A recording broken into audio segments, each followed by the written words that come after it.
take a good amount of time. So we really appreciate anybody who will give us talks and help kind of expand our knowledge. So Francis is an independent software architect and a process consultant. He's the founder of NYC.rb and the founding organizer of the Gotham Ruby Conference, which is awesome. And so I'll turn it over to you. We're going to talk about OpenTelemetry. Yeah, thanks. Hey everybody, let me see if I can share this the right way. Hold on one second. I think that'll probably work. Okay, you see that? The camera working. Wait, are you seeing? No, that's not the right one. Sorry. Speaker notes, maybe. Yeah, one second.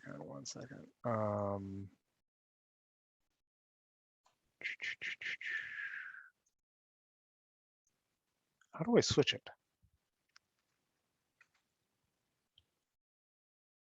There was some sort of switch thing in the top right. Is that kind of the view switcher? I don't use Keynote.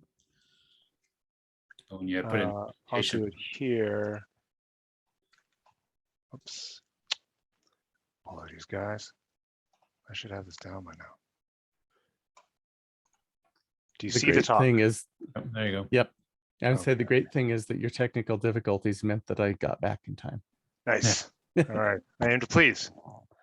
Okay. All right. So yeah. So hi everyone. Thanks. Thanks for hanging out. I am talking tonight about OpenTelemetry for Rubyists.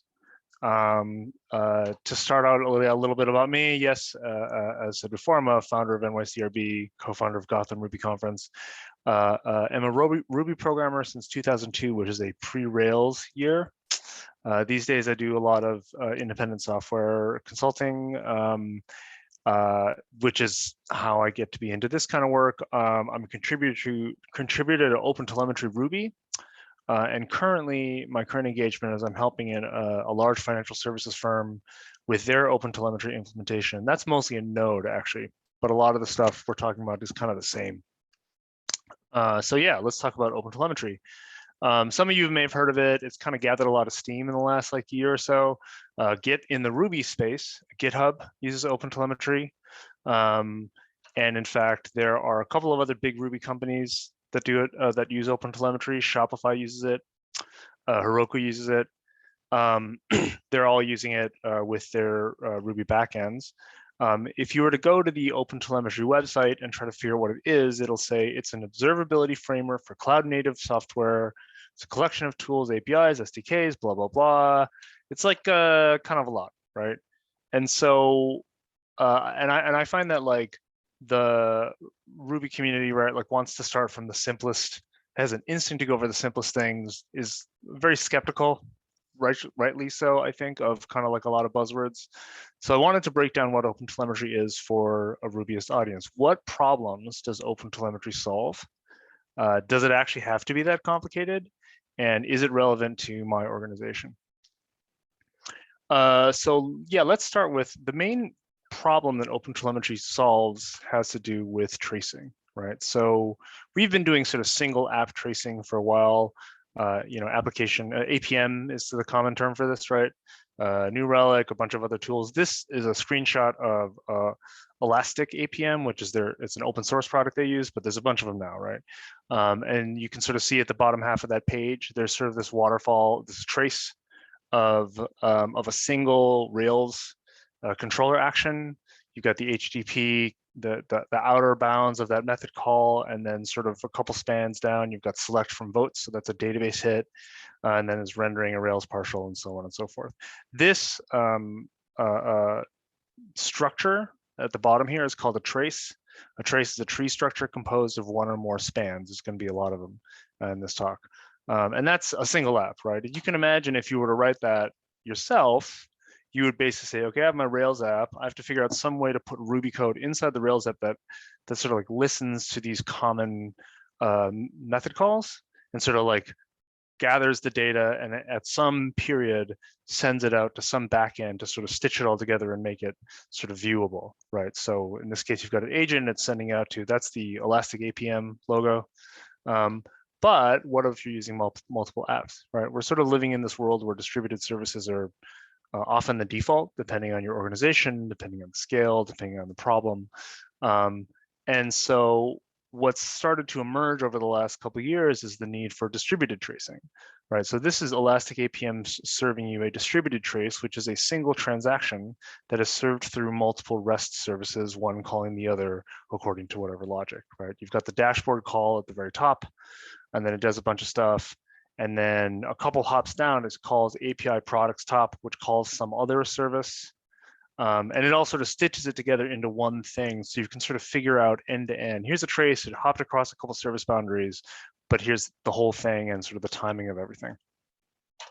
So if you imagine how that would work, you would have like maybe multiple services, one making a REST call to another. They'd both have to have their own agents. And they would collect their data and they would both send their data to the same backend service. And there's a lot of sort of coordination problems start to emerge when you start thinking about this problem, right? You have to propagate traces between the services. So somehow app one has to tell app two, hey, you're in this trace already. Here's your trace ID. Here's your parent span ID, right? You want to have a standardized export format to the backing store. You want to be language independent because distributed service architectures almost always have multiple languages. You might have a Rails app that's calling a Java app, that's calling a Rust app or whatever. You want to be vendor independent because if you're going to go to this trouble, like you don't want to embed vendor specific instrumentation in your 20 microservices, which means you'll never be able to make a change.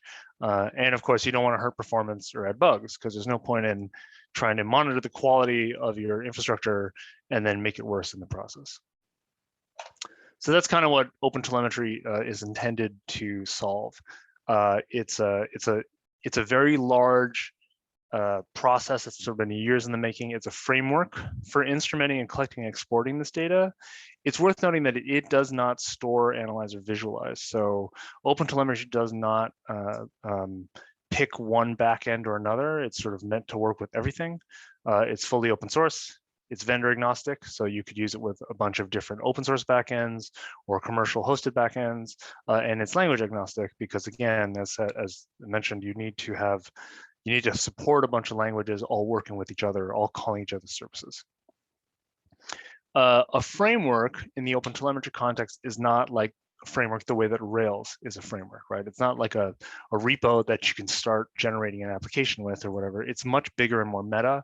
It includes concepts like common terminology, sort of recommendations around error handling protocols, and standardized names for classes and methods, which is like weird actually, because you'll have the same class name in OpenTelemetry Java as you will in OpenTelemetry Ruby, the same method names. It's like a little weird, but okay, that's fine.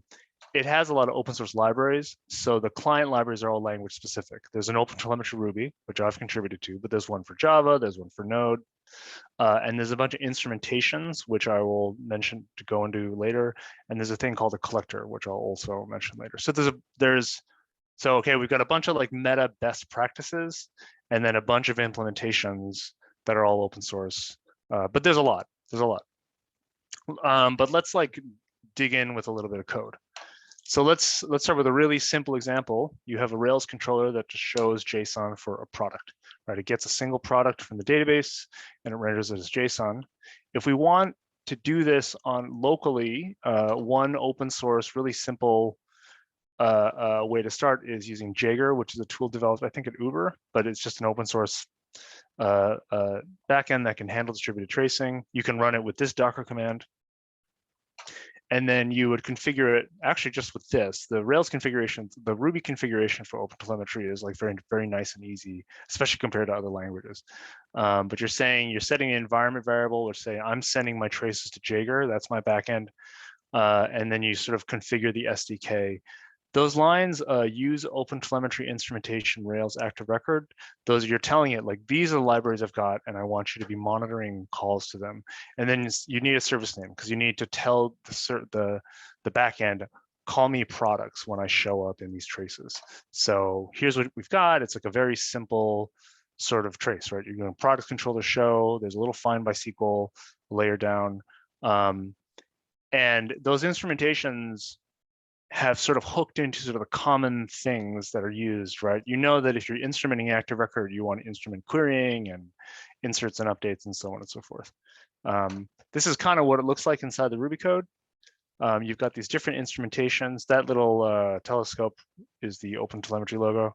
So you've got these OpenTelemetry instrumentations, which are maintained by the community in an open source project. And you've got this thing called the exporter, which is the thing that actually sends data to Jaeger.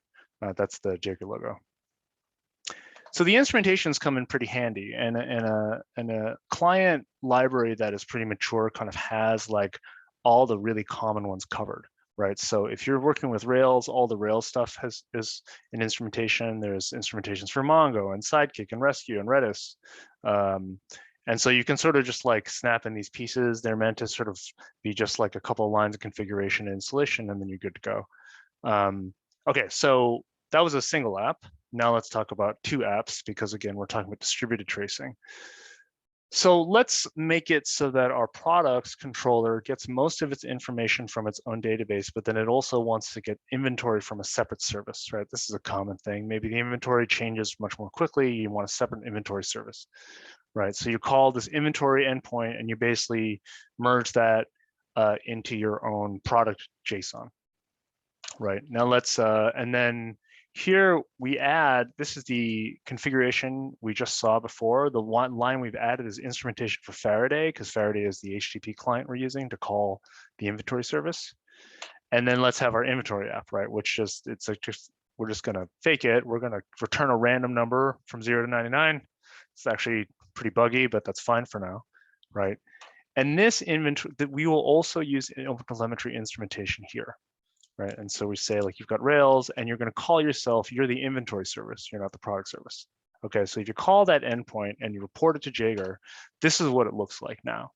Right, now at the bottom of this, what's happened is that HTTP GET span is the Faraday call inside products, and then it's calling inventory, and inventory is its own sort of, it only takes 100 milliseconds to run that method basically, but it's pulling in spans from two separate services and sort of stitching them together into one thing that you can look at. This is kind of what it would look like, right? Just a diagram, you have a separate service. And when products makes an HTTP request to inventory, it has to send that context that I was talking about. So you can sort of see there's a lot of coordination of a lot of pieces, which is why it's useful to have all this standardization. There's the HTTP call passes its trace ID on the headers using the standardized, I can't remember what the name of the format is. There's been a lot of like iterations of this. There's a couple of different standards, but it all sort of like lines up eventually. You put it into Jaeger and then it sort of works. So a couple other features. That's a pretty basic use case, right? There's a thing called manual instrumentation, right? What we were doing before was automatic instrumentation, these kinds of calls to Faraday, these kinds of calls to active record. But if you also say, oh, here's a special chunk of code that I think is tricky, or I want to understand the timing, then you can sort of wrap it in, you can create your own span, right? OpenTelemetry, trace provider, blah, blah, blah, T in span, call another service, blah, blah, blah, right? And then when you do that, it'll actually create a new span and it'll sort of like put it all into the same trace. Now it's worth noting, I'm going to go back here, because the ideal here really is that like, you notice this span, I'm going back and forth, this span at the bottom is inside of this deep nested tree structure, right?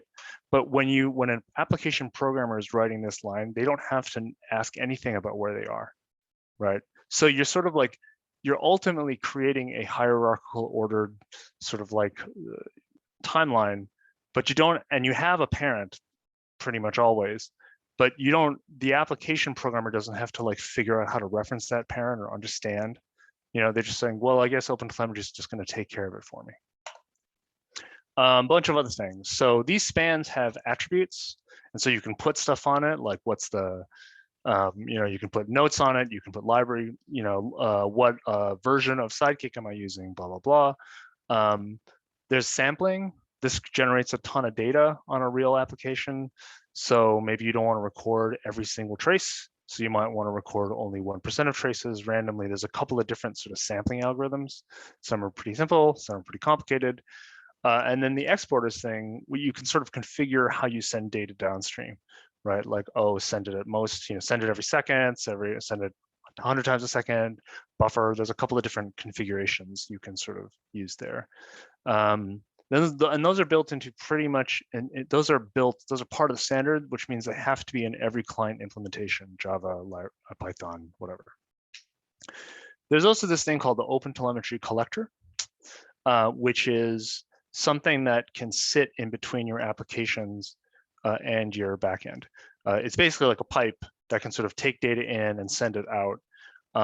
It's written in Go. It's a binary that you can just run, and you can sort of just configure it to say, oh, I'm going to take these kinds of formats and send them out in these other kinds of formats.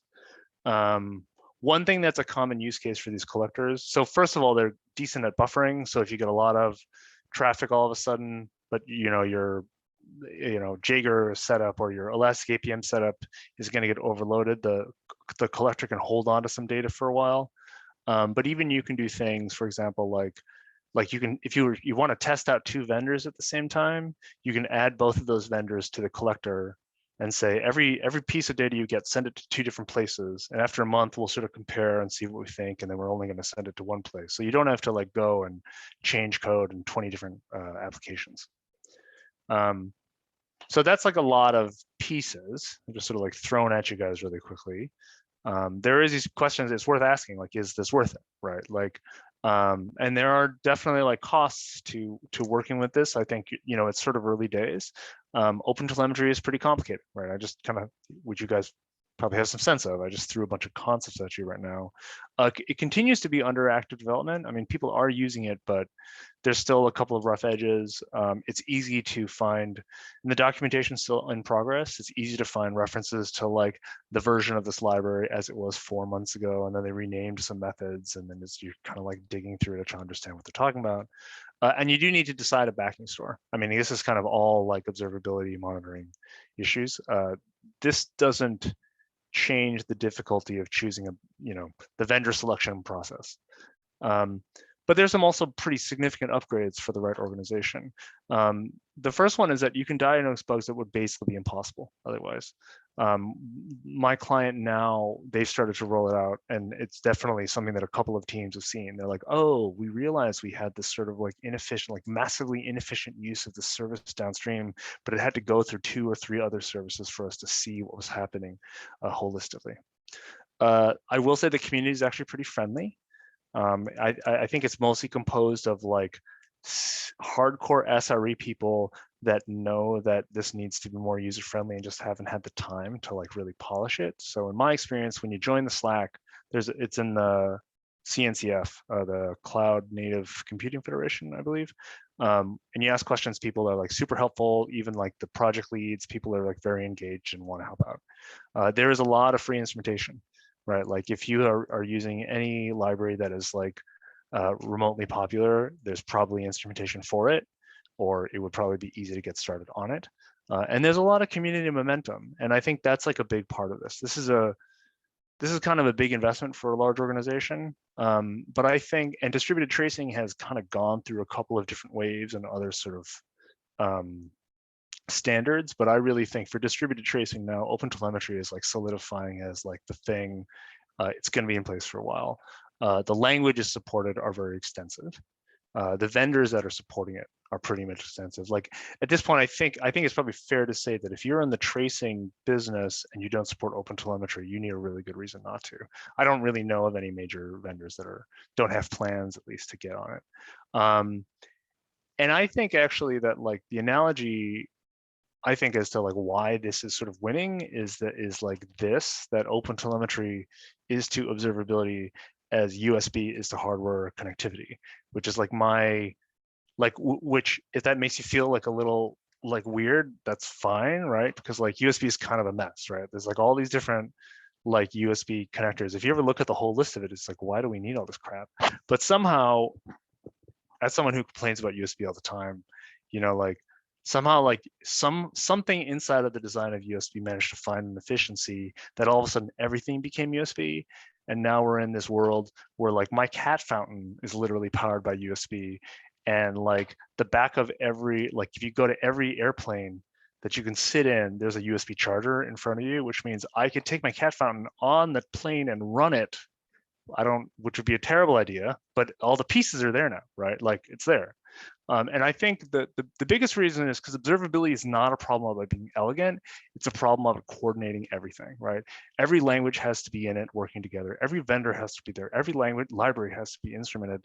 And so like, like the spec's a little weird and it's kind of big. And there's parts of it that I think are like kind of clumsy, but I think they were just like, screw it. Let's just get everybody in the tent. And we're going to start writing code that works with each other. And we'll get this giant boulder rolling. And maybe we'll clean it up in 5 years, but at least it's going to work. And it is actually, I think it's working. It's showing pretty big dividends to a lot of organizations now. So if perchance you were the kind of organization where you're like, man, maybe we'll actually do this. Like, how would we even get started? You should think of it, it's a large technology migration. And so, you should sort of like be strategic about how your implementation would go. You'd plan for a learning curve, right? Like I said, it's still a little early. There's some rough edges. You're going to want to figure out how to have expertise in-house, right? So you're going to want like at least someone in-house who's going to be like spending a little more time on the GitHub forum on issues, or like, getting to like know how the different like Slack channels are working or whatever, and getting involved with the community. And I think also there's typically a step, you want to formalize team training in the backend tools. Now this depends on the vendor, like it could be a vendor backend, could be open source, but like you get all this rich data, you kind of need pretty advanced querying logic to sort of like make use of it. So there's no point in instrumenting this to such high fidelity and then never using it, because that's just a waste of effort. And as with like lots of big technology releases, you need a sort of a long-term vision, but then you need to sort of like keep up momentum, right? No one wants to like wait for a year for value. So there's a couple of different ways to be sort of incremental about it. Auto instrumentation first, which is to say like just wire everything up. Most teams won't see the value in making their own custom spans, and that's probably fine. The 80-20 rule is kind of important. And user-facing services first and back-end services later. So what I mean by that is basically typically organizations adopt it from the outside in. So you'll take your services that are facing the web or facing your mobile apps, and you instrument those first. The nice thing about OpenTelemetry by its design also is that it's very like opt-in, because if service A is calling service B, service A will add this context stuff. It says like, and which basically says, if you're using OpenTelemetry, if you are also using OpenTelemetry, you can hook this into your spans or whatever. But if not, the app is going to run fine anyway. So what that means is, in the first rollout, if only the outer service is instrumenting, it's going to see the outlines of it's going to sort of see that it called another service, and it won't see anything inside that other service, but you do kind of get the basics of it. And then you can sort of say like, oh, we call 4 services. This third service is the one that's slow or buggy or whatever. Yeah, and that's basically it. I just threw a bunch of stuff at you guys. So does anyone want me to go over anything, or questions, thoughts?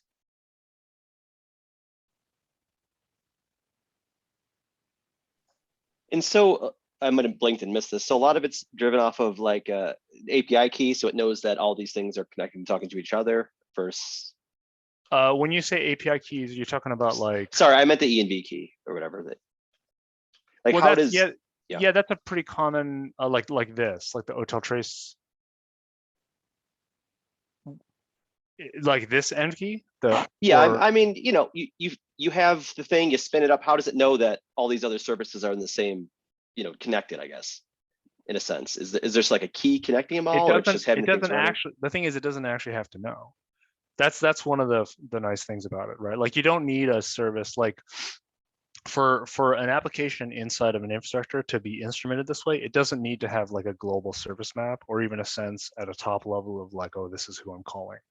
Right, because what happens here, I'll go back to this one. So this is the products app, right? It's calling the inventory app, right? The Faraday get. Because you added the Faraday instrumentation inside the products app, every time you call Faraday get, it sort of says, oh, I have to put context stuff on this HTTP call, right? Someone downstream is going to get this call. You could be calling like a third-party API. I mean, that usually doesn't work, but it's harmless, right? But what it's saying is, I don't even know who else is like, at a OpenTelemetry configuration level, I don't really care who I'm calling. I'm just putting this stuff in the HTTP header. If someone downstream uses it, that's great. And then the backend will stitch it all together later. That's great. But you don't need to have like a global like service map or whatever.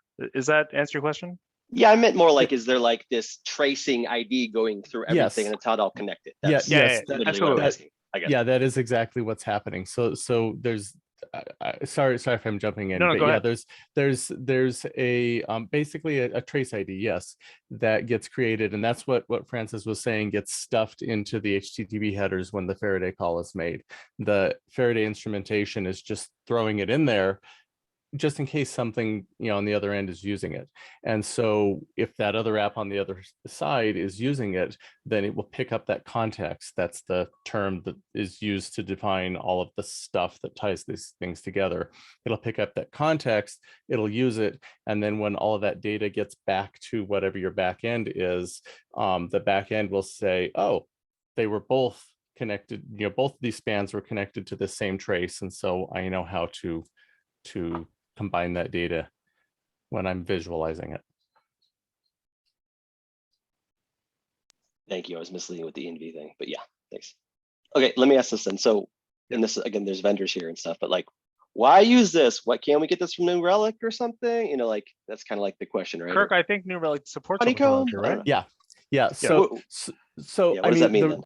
So all right, so I can tell you from New Relic's perspective and from my own personal perspective, actually.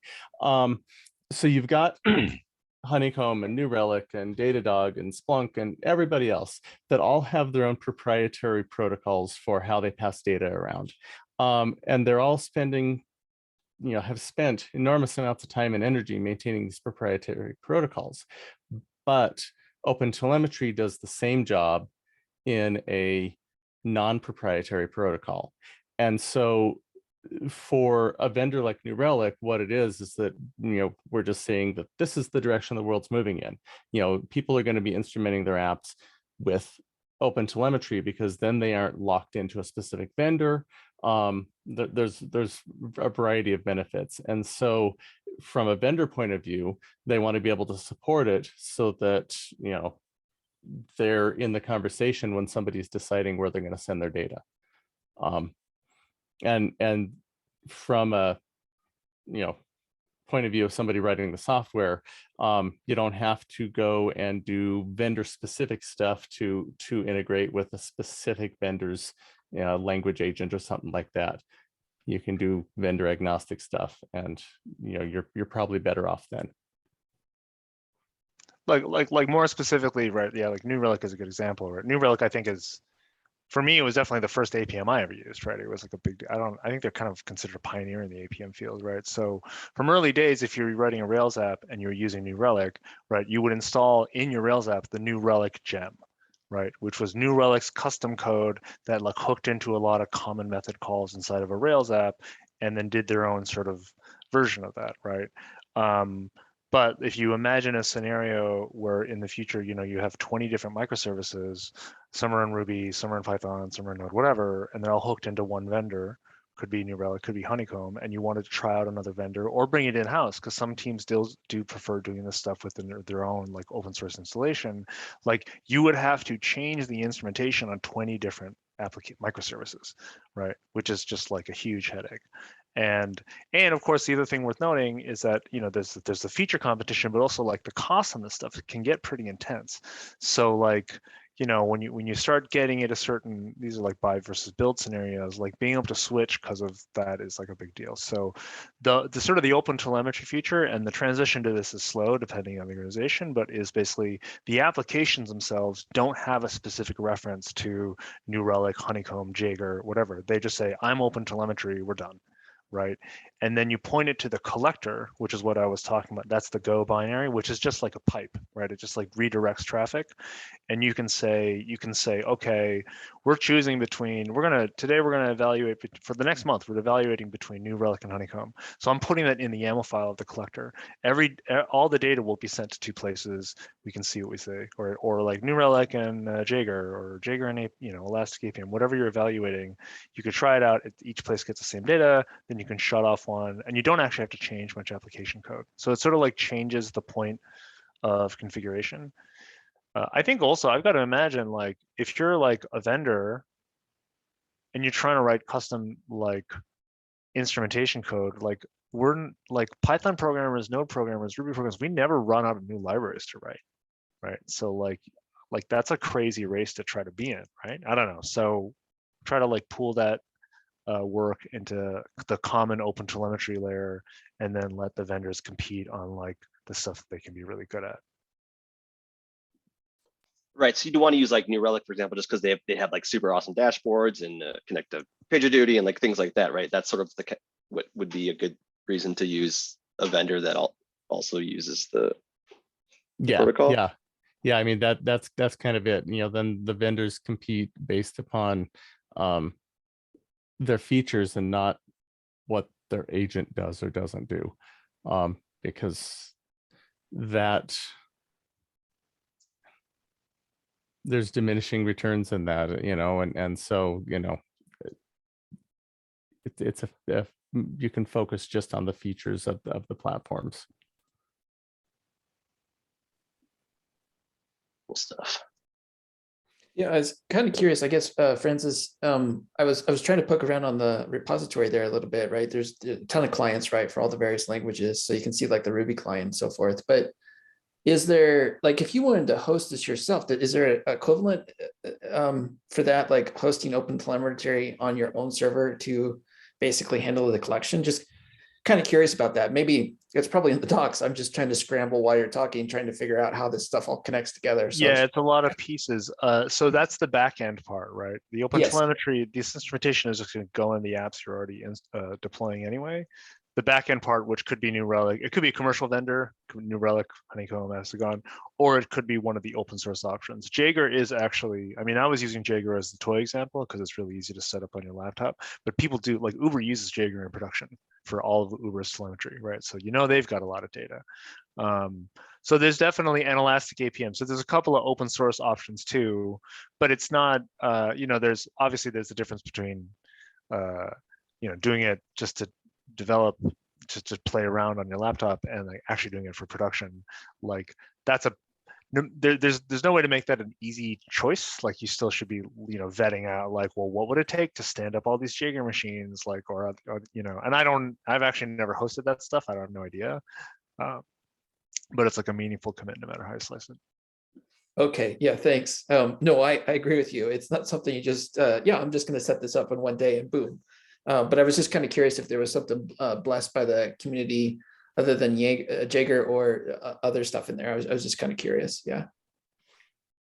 Yeah, I think those are the main ones. Those are the main ones I can think of. Also, like OpenTelemetry is like very intentionally like backend neutral because like, right, because that's, yeah, they want to make something, the goal, I mean, it's a big, you know, all big open source projects of this type always kind of get influenced by vendors, but there's a lot of vendors in there. So I don't, you know, yeah, those are the ones that come to mind.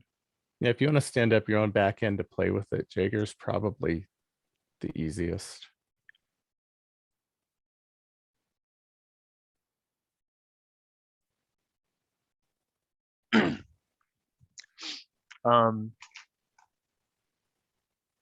Other questions or thoughts? Maybe I'll stop.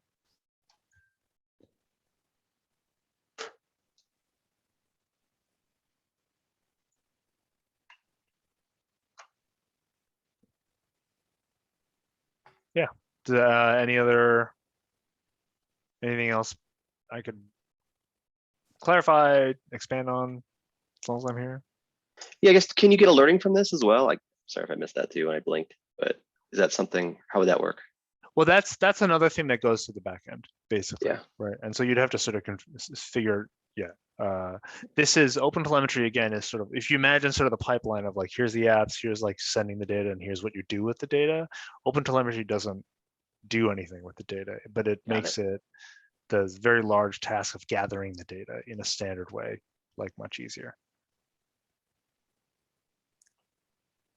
So I have a question. I'm implementing a OpenTelemetry support for the Crystal language. So if I have any I've loosely based it off the Ruby one because of the similarities in language. So if I have any general questions, can I email you? Yeah, sure. I've actually never done anything with Crystal, but sure. Yeah. Crystal is like compiled Ruby almost. It's compiled statically typed Ruby, but yeah. Now just because OpenTelemetry is a lot to wrap your brain around, and every day I'm like, oh wait, I missed that. So okay, cool. Yeah, no, that's cool. Yeah, please reach out. I'll try to be helpful.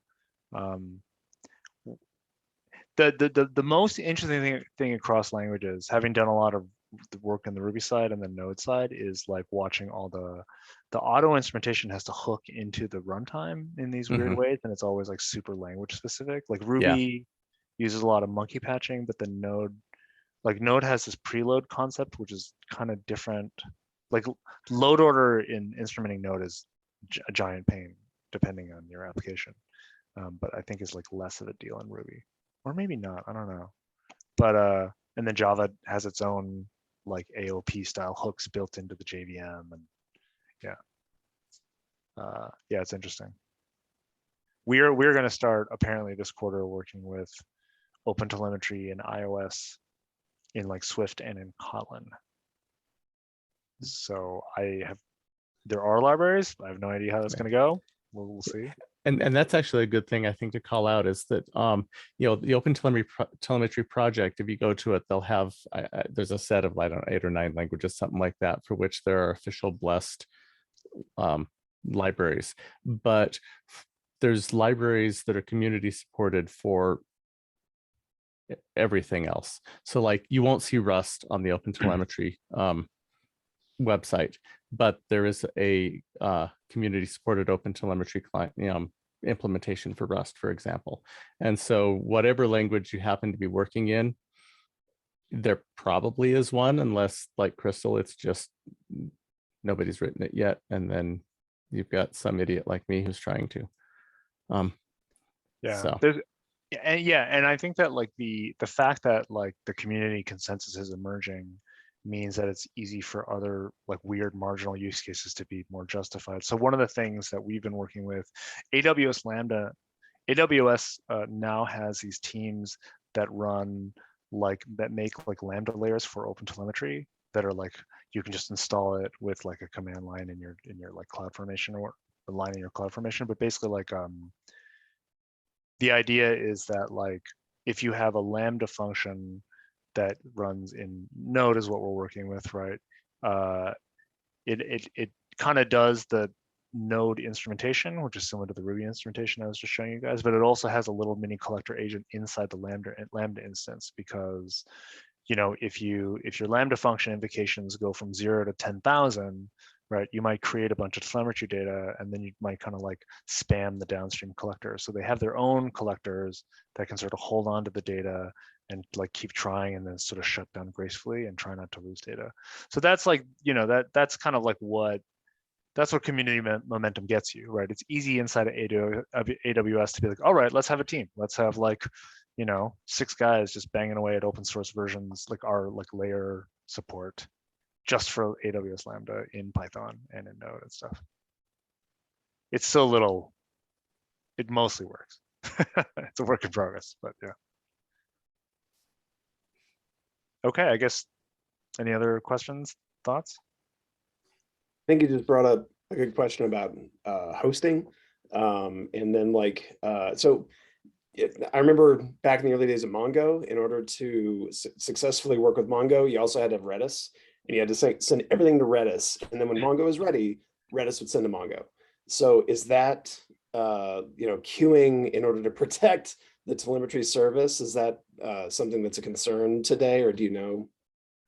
Well, I think it depends on that's a back-end question. So it depends on sort of the back-end you pick, right? I think like most the commercial, an actual commercial vendor will talk you through that. I can say that the client I'm working with is using Honeycomb, and Honeycomb can sort of like handle all the they can handle all the throughput that you pay for is kind of their stance, right? They're like, yeah, if you want to increase the size of your, I mean, I think a lot of vendors would do that. They're like, yeah, if you increase the size of the contract, we'll like spin up a lot of machines and get it ready, you know? And obviously, of course, if you're hosting your own Jaeger cluster, then you have to probably, you know, be more careful because there's no one else there to like help you with that problem. And But yeah.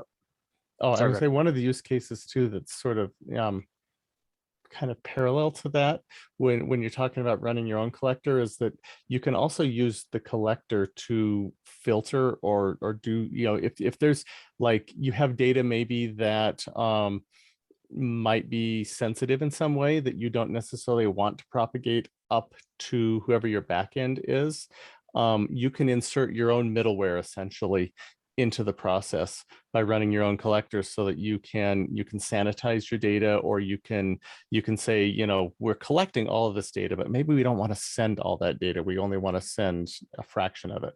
You know, you can do that, having the ability to just spin up a collector and insert yourself right into the middle of it.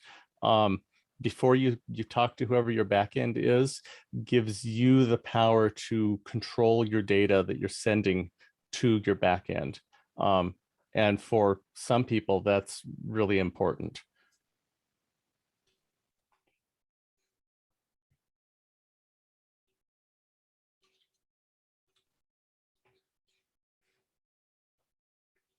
Okay. Other questions or comments?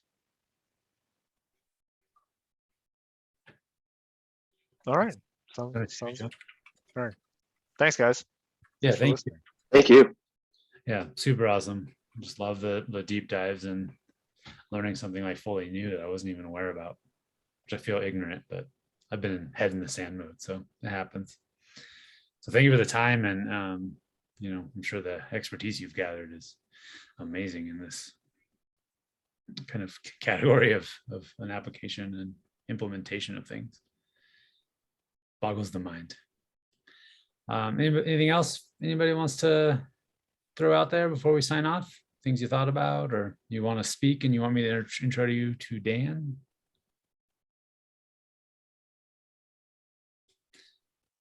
And don't forget the shirts. I'm gonna show Dan one more time just because I really think he did a killer job with his.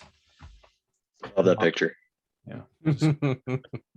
So yeah, the email is up in the chat if you're interested, or you can ping us on Tech Friends in the Ruby channel or directly, and hopefully we can get a few people into those shirts before February.